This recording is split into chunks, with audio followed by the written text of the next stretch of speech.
Okay, class 11 हम लोगों ने प्लांट हार्मोन स्टार्ट किए हुए थे। ऑक्सिन हार्मोन के बारे में हम पढ़ चुके हैं। अब हमने जो पढ़ना है वो है जिब्रेलिन्स के बारे में।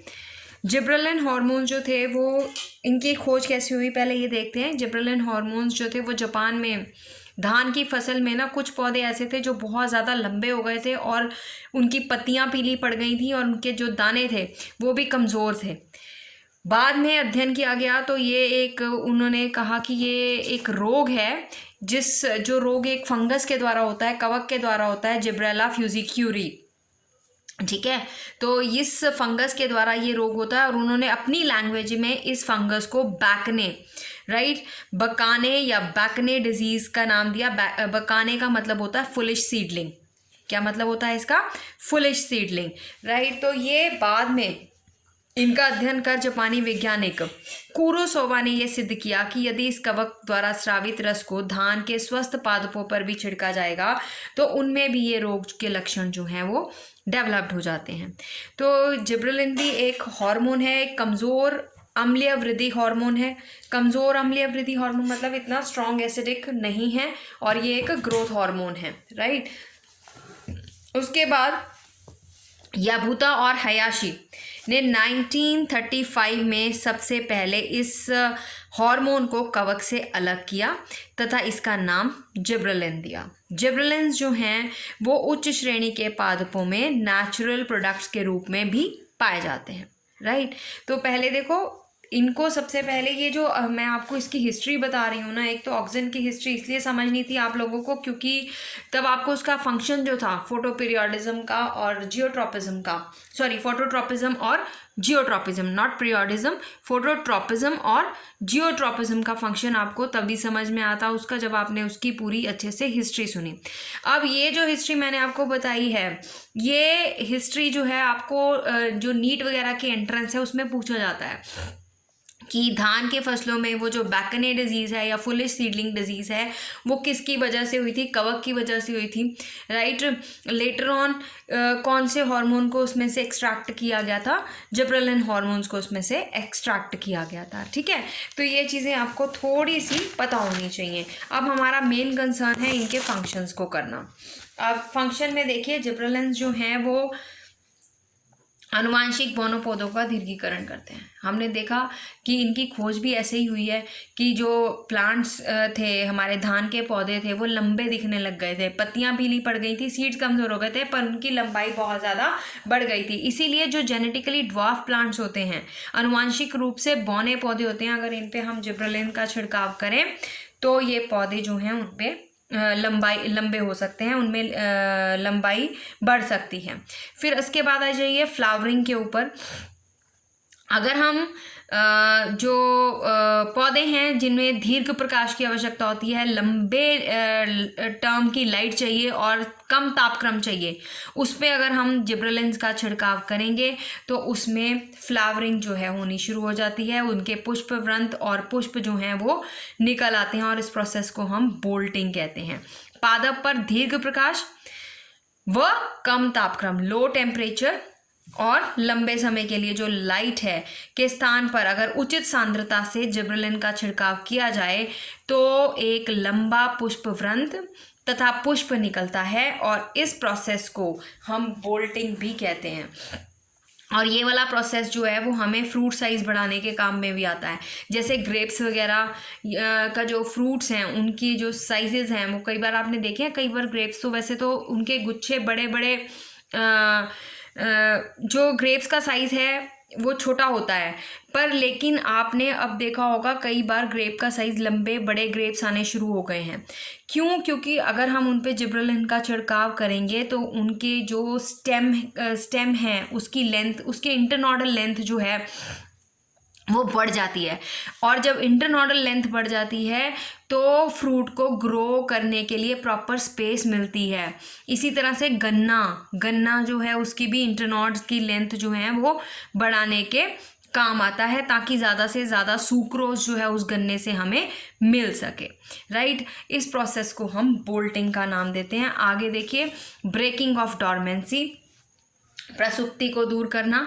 डॉर्मेंसी मैंने आपको बताया था कि अगर सीड जो है वो उसको हम प्रसुप्त अवस्था में या डॉर्मेंट कब कहते हैं, जब वो ग्रो नहीं कर पाता, जब हालांकि हर तरह की फेवरेबल कंडीशंस उसके पास होती हैं, प्रॉपर टेम्परेचर होता है, ऑक्सीजन अवेलेबल होती है, पानी होता है अवेलेबल, फिर भी सीड जो है वो ग्रो नहीं कर पाता क्योंकि उसके अंदर जो मेटाबॉलिक एक्टिविटीज़ हैं वो बहुत स्लो चल रही होती हैं। पर अगर हम उस डॉर्मेंट सीड के ऊपर जिब्रेलिन का छिड़काव करें तो उसकी प्रसुप्त अवस्था को हम दूर कर सकते हैं और वो ग्रो कर सकता है। It is helpful in breaking of dormancy. प्रसुप्त अवस्था को दूर करता है जिब्रेलिन का छिड़काव। तो अनेक पादपों जैसे आलू के कंद पर अगर हम जिब्रेलिन का छिड़काव करने से शीतकालीन विंटर बर्ड की प्रसुप्ति दूर हो जाती है।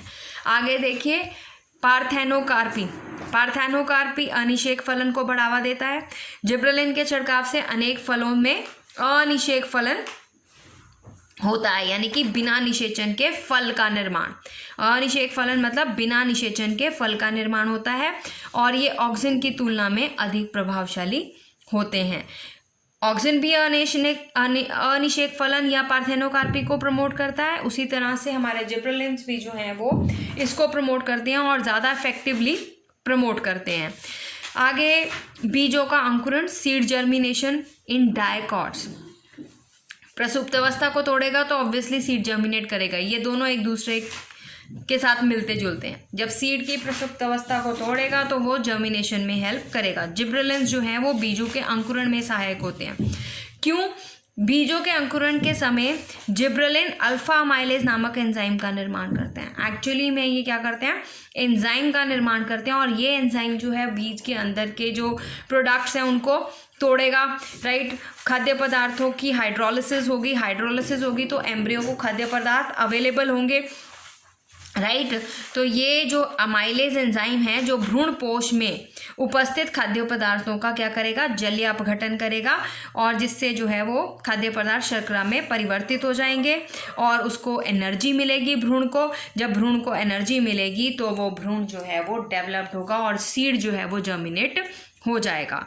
फिर शीतोपचार पर का प्रतिस्थापन, यानी कि जिन प्लांट्स को लो टेम्परेचर ट्रीटमेंट की आवश्यकता होती है, अगर हम उस पर जिन बीजों को या जिन प्लांट्स को लो टेम्परेचर की आवश्यकता होती है, अगर हम उनको जिब्रेलिन के साथ छिड़काव करें तो वो वहाँ पर जो द्विवर्षीय पौधे हैं वो 1 वर्षीय पौधे में पुष्पन कर देते हैं, उनमें फ्लावर्स आने स्टार्ट हो जाते हैं। ये है शीतोपचार का प्रतिस्थापन। जिब्रेलिन निम्न ताप को प्रतिस्थापित कर बीजों के अंकुरण में सहायता करते हैं।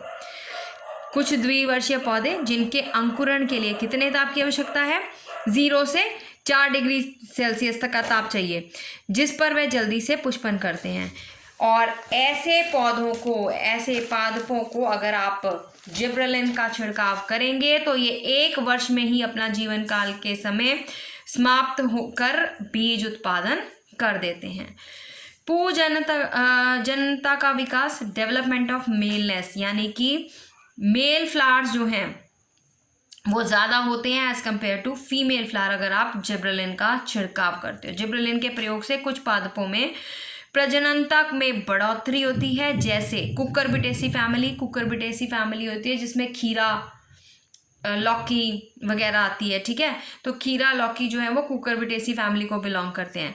तो कुछ कुकुरबिटेसी फैमिली में इसके प्रभाव में मादा पुष्पों के स्थान पर नर पुष्प जो हैं वो अधिक उत्पन्न होते हैं, राइट। मादा पुष्पों के स्थान पर नर पुष्प अधिक उत्पन्न होते हैं। तो हमने देखा हमारे पास जिब्रेलिन्स जो हैं आनुवांशिक रूप से बोनो पौधों में लंबाई करेंगे, फ्लावरिंग को इन्हांस करेंगे, बोल्टिंग इफेक्ट्स दिखाएंगे, डॉर्मेंसी को तोड़ेंगे, इसीलिए सीड जर्मिनेशन में भी हेल्प करते हैं, पार्थेनोकार्पिक फ्रूट्स डेवलप करते हैं। और जिन प्लांट्स को लो टेम्परेचर ट्रीटमेंट की आवश्यकता होती है, अगर हम वहाँ पर जिब्रेलिन का छिड़काव करेंगे तो वो ग्रो कर जाते हैं, ठीक है। उसके बाद हमारे पास नेक्स्ट आते हैं साइटोकाइनिन की खोज जो थी वो मिलर ने की थी। एक्चुअली में मिलर ने इसकी खोज हेरिंग मछली के शुक्राणुओं के डीएनए में एक सक्रिय पदार्थ देखा था, एक एक्टिव पदार्थ जिसे काइनेटिन कहा था। ये काइनेटिन उन्होंने लेटर ऑन स्टडी किया था। ये किस में हेल्प करता था? सेल डिवीजन में। इसके ना नाम से ही क्लियर है, साइटो मतलब सेल, काइनिन मतलब डिवीजन। तो ये जो एक ऐसा हार्मोन है जो सेल की डिवीजन में हेल्प करता है। फिर सबसे पहला नेचुरल साइटोकाइनिन जो था वो डेवलप किया मतलब खोजा गया लीथम ने सबसे पहला नेचुरल साइटोकाइनिन खोजा था किसमें? मक्का के बीजों में और नारियल के दूध में, कोकोनट मिल्क और मक्का के बीजों में। अब देखेंगे साइटोकाइनिन के कार्य। साइटोकाइनिन भी एक वृद्धिकारक हार्मोन है। इससे जो है ऑक्सिन के साथ मिलकर ये सेल डिवीजन को प्रेरित करता है, सेल इलॉन्गेट भी करता है, राइट। सेल की लंबाई में भी और सेल के नंबर्स दोनों को इंक्रीज करने में हेल्प करता है।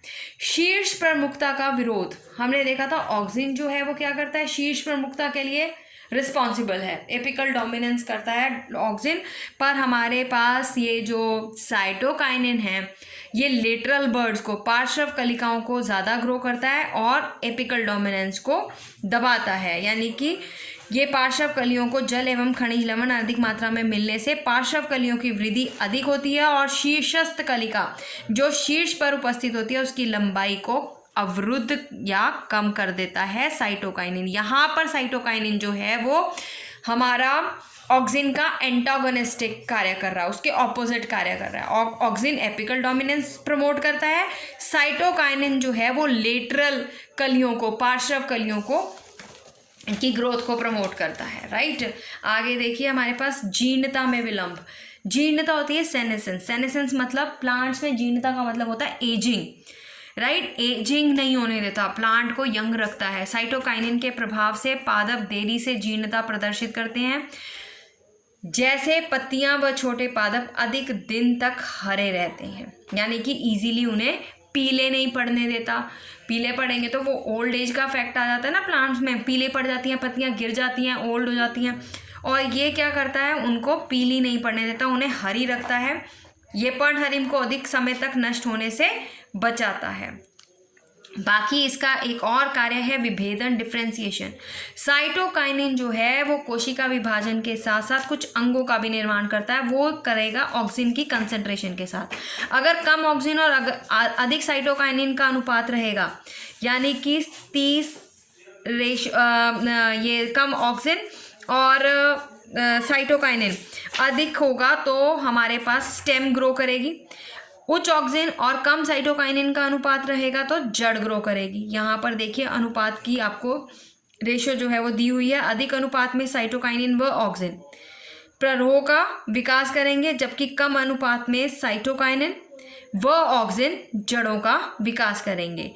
और माध्यमिक अनुपात साइटोकाइनिन तथा कम ऑक्सिन जो है वो कैलस का निर्माण करेगा। कैलस होता है ग्रुप ऑफ सेल, राइट। जब सेल डिवाइड करता है तो वो एक ग्रुप में कैलस का निर्माण कर देता है। तो इस तरह से ये जो साइटोकाइनिन है वो ऑक्सिन की कंसंट्रेशन के अनुसार, राइट, अंगों का निर्माण में भी हेल्प करता है। अभी मैंने आपको बताया कम ऑक्सिन अधिक साइटोकाइनिन से स्टेम डेवलप्ड होगी, उच्च ऑक्सिन कम साइटोकाइनिन से जड़ डेवलप्ड होगी, राइट। उसके बाद हमारे पास ये ब्रेकिंग ऑफ डोरमेंसी, प्रसुप्ति को तोड़ता है, राइट। अनेक बीजों में प्रसुप्त अवस्था को समाप्त करके उनको जर्मिनेशन करने में हेल्प करता है।